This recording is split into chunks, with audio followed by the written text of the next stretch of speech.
Bonjour chers internautes, je suis Armik Makissi, informaticien, spécialiste dans le réseau informatique, précisément dans l'interconnexion et l'administration réseau. J'ai fait cette vidéo pour vous expliquer comment on fait la configuration d'un routeur terminal. Dans la vie réelle, lorsque vous allez dans une société, vous allez trouver le routeur dans un rack. Alors, comment la configuration se fait? Pour faire la configuration, l'administrateur doit connecter les consoles cable dans chaque routeur pour la configuration.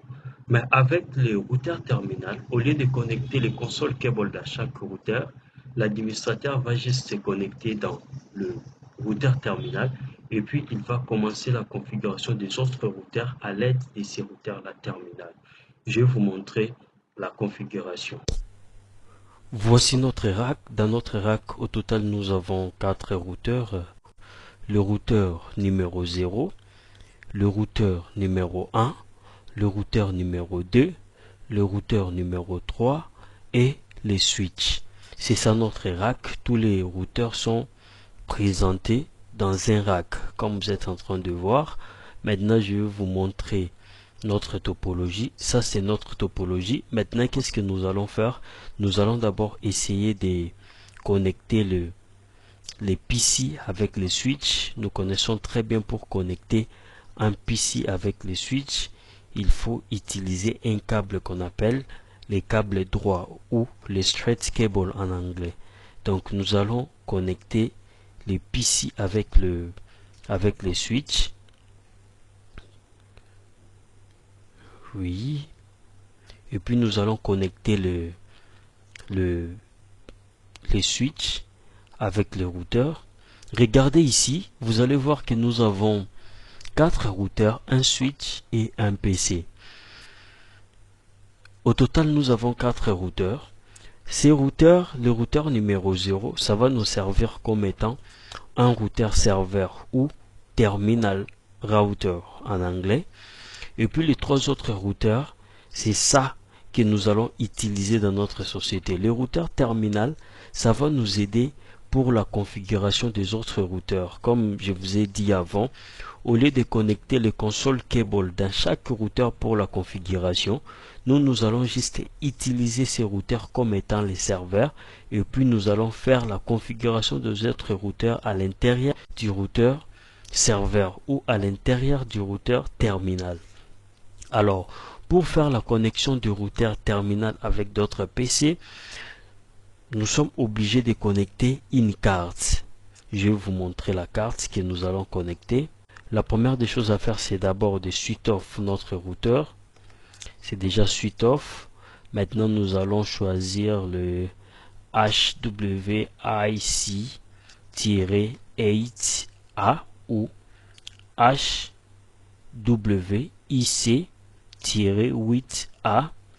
Nous allons remplacer ça ici. Ok, nous avons remplacé la carte dans le slot vide. Maintenant, nous allons faire le switch on de notre routeur. Qu'est-ce qu'il faut faire?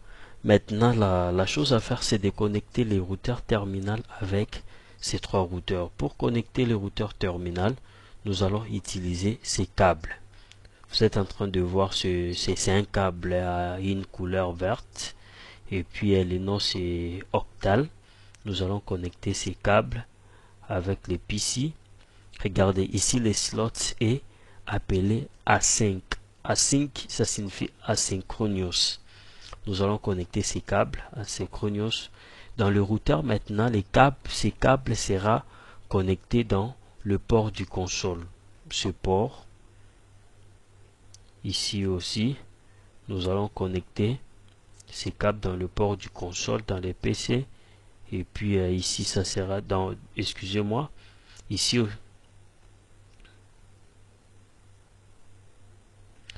ici aussi, nous allons connecter ces câbles octal dans le port du console du routeur. Et puis dans le terminal, ça sera connecté dans les sync port. Et puis dans le routeur D encore, la même chose, console et puis sync port. Maintenant, c'est connecté. c'est connecté. La dernière étape maintenant, c'est de passer à la configuration. Avant de configurer, nous allons d'abord attribuer une adresse IP dans le PC et puis dans le routeur. Parce que cette adresse-là, c'est ça qui nous permettra de faire la configuration de ces trois routeurs. Dans notre PC, nous allons donner une adresse IP. Ça sera 192.168.2.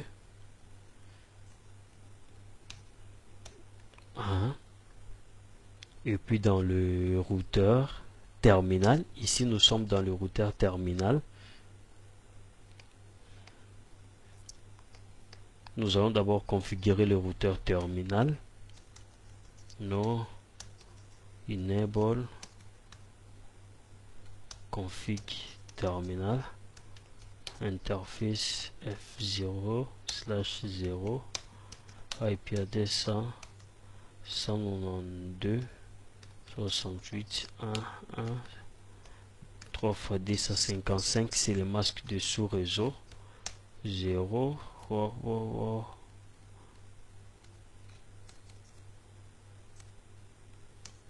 0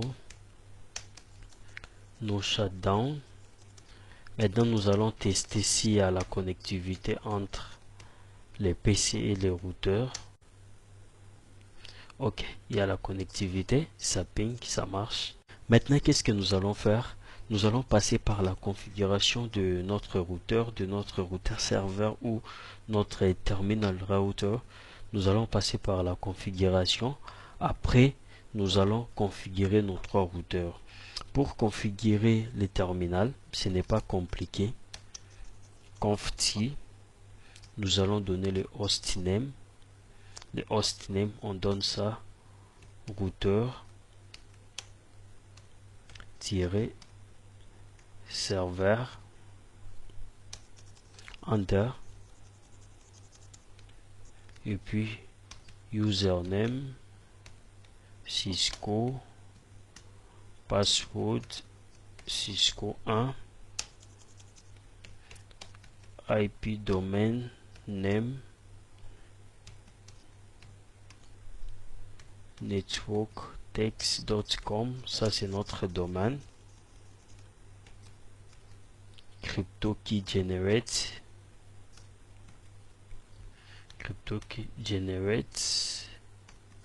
RSA. Ça, nous sommes en train de faire la configuration des SSH parce que avant de se connecter dans le routeur, ça va nous demander de mettre le password. Nous connaissons tous entre Telnet et SSH. SSH est plus sécurisé que le Telnet.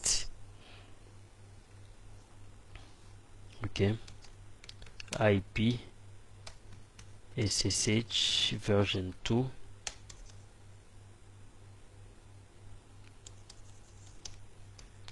Line VTI 04. Login local.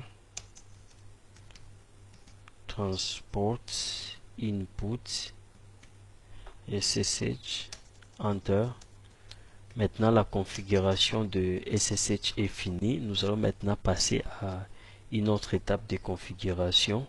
Avant de passer à une autre étape de configuration, nous allons d'abord faire le do show line. Le do show line, regardez ici, nous avons les TTY 18, 19, 20, 21, 22, 23, 24, 25 jusqu'à 326. Lorsque vous regardez dans notre topologie, vous allez remarquer que nous avons utilisé les chiffres 18, les chiffres 20 et puis les chiffres 19. Alors ici, qu'est-ce que nous allons faire? Pendant la configuration, nous allons aussi représenter ces chiffres parce que c'est ça nos ports qui connectent nos routeurs clients.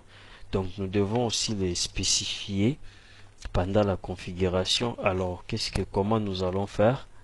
Line TTI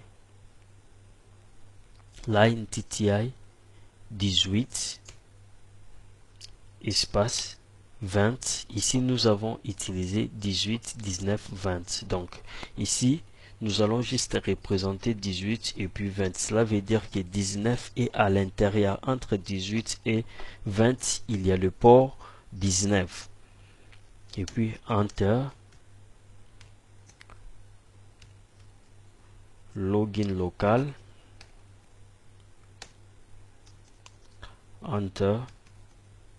Transport. Input. SSH. Enter et puis Exit. Nous avons fini avec la configuration. Maintenant, nous allons passer à une autre étape de vérification. Là, ça sera au niveau du PC. Nous sommes ici dans le PC. Nous allons essayer d'entrer par remote dans le routeur terminal si ça va marcher. Pour entrer, SSH espace -L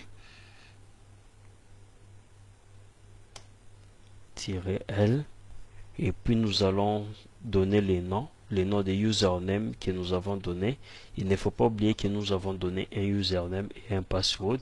Les usernames c'était Cisco 2 points. Maintenant, si vous voulez configurer le routeur 1, vous allez donner ces chiffres 18.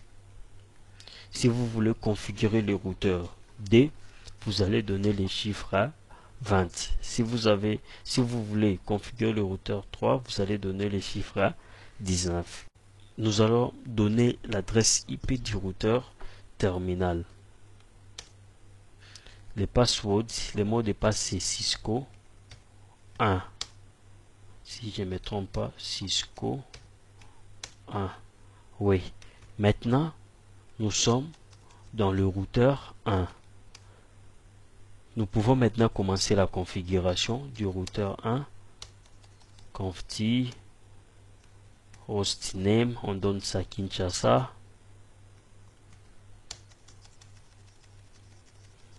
On peut aussi donner une adresse IP. OK.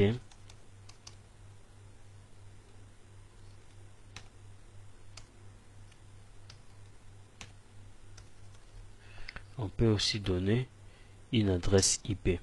Donc, s'il faut configurer le routeur 20, c'est toujours la même procédure.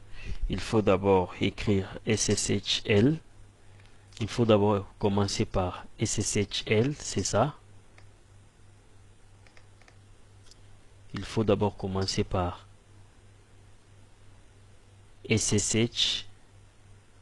Oui, ça. Il faut d'abord commencer par SSHL Cisco. Vous écrivez les chiffres. Par exemple, ici c'était 18, c'est la raison pour laquelle que nous avons écrit 18 et puis vous donnez l'adresse IP enter, soit vous demandez les passwords, vous écrivez les passwords et puis vous commencez la configuration. Voici la configuration du routeur serveur. Ça va vous aider parce que dans des sociétés actuelles, vous allez trouver plusieurs routeurs. Par exemple, une société qui a 20 routeurs. Vous, en tant qu'administrateur réseau, en tant qu'ingénieur d'interconnexion, lorsque vous allez faire la configuration, vous allez configurer tout le routeur. Alors, du fait de connecter le console cable dans chaque routeur, ça fatigue aussi. Mais tandis qu'avec le système de terminal, vous allez juste vous connecter dans le routeur terminal et puis vous commencez la configuration. Il y a aussi la possibilité de vous connecter avec le access point. Cela veut dire que vous n'aurez pas besoin d'utiliser un câble. Donc vous configurez le wireless et puis vous entrez, vous faites la configuration calmement. Pour aujourd'hui, je vous dis déjà bye.